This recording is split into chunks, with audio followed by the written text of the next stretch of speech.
ధన్యవాదాలు అధ్యక్ష.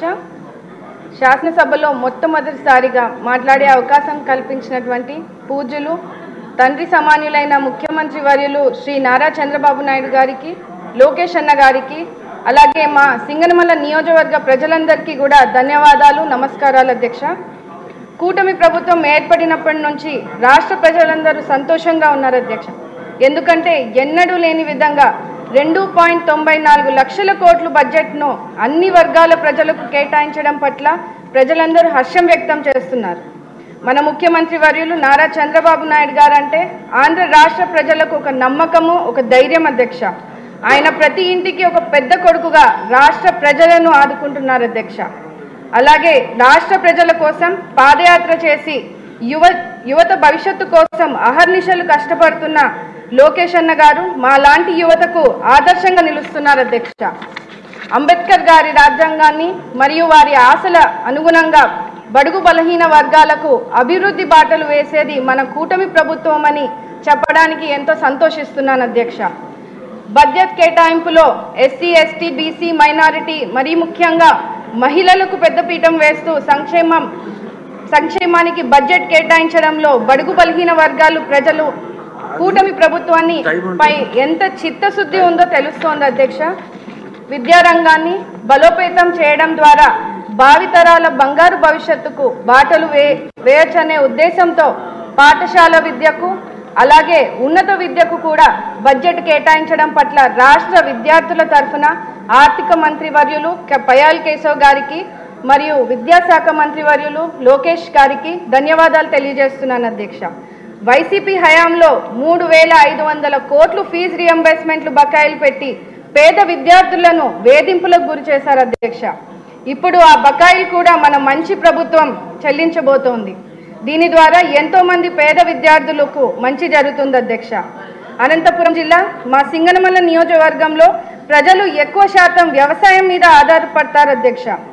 దశాబ్దాల కాలం నుంచి నియోజకవర్గంలో త్రాగునీరు, సాగునీరు సమస్య ఎక్కువగా ఉంది అధ్యక్ష. ముఖ్యంగా గండికోట నుంచి పుట్లూరు వయా సుబ్రాయం సాగర్ ఎత్తిపోతల పథకం ద్వారా గండికోట నుంచి సుబ్రాయం సాగర్ వరకు డిపిఆర్ తయారుగా ఉంది అధ్యక్ష.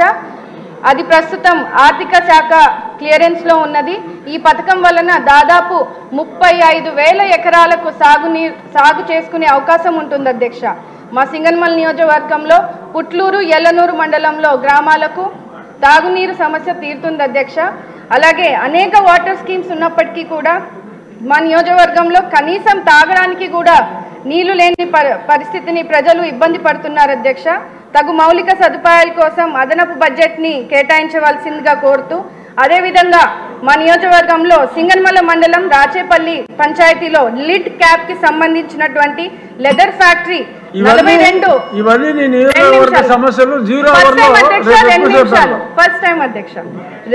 42 ఎకరాల్లో ఉంది అధ్యక్ష. కానీ నిధులు కేటాయించలేక ఆ ఫ్యాక్టరీ గత ప్రభుత్వం మూసివేయడం జరిగింది. ఆ ఫ్యాక్టరీని తిరిగి ప్రారంభిస్తే సుమారు 3,000 ఎస్సీ కుటుంబాలకు ఉపాధి కలుగుతుంది అధ్యక్ష. కావున ఫ్యాక్టరీపై దృష్టి సారించి నిధులు కేటాయించవలసిందిగా కోరుతూ, అదేవిధంగా బీసీ, ఎస్సీ స్కూల్స్ అండ్ హాస్టల్స్కు సరైన మౌలిక సదుపాయాలు లేవు అధ్యక్ష. ఎందుకంటే అక్కడ కనీసం వాటర్ ఫెసిలిటీస్, కరెంట్ ఫెసిలిటీస్ లేక పిల్లలు ఇబ్బంది పడుతున్నప్పటికీ తల్లిదండ్రులు బడులకు పంపించేందుకు కూడా మా పిల్లలను బడులను కూడా పంపించట్లేదు అధ్యక్ష. ముఖ్యంగా ఆడపిల్లలను చిన్న వయసులోనే పెళ్లిళ్ళు చేస్తున్నారు అధ్యక్ష. అందుకనే స్కూల్స్ అండ్ హాస్టల్స్కి మౌలిక సదుపాయాలు అందించాలని సంబంధిత మంత్రివర్యులను కోరుతున్నాను అధ్యక్ష.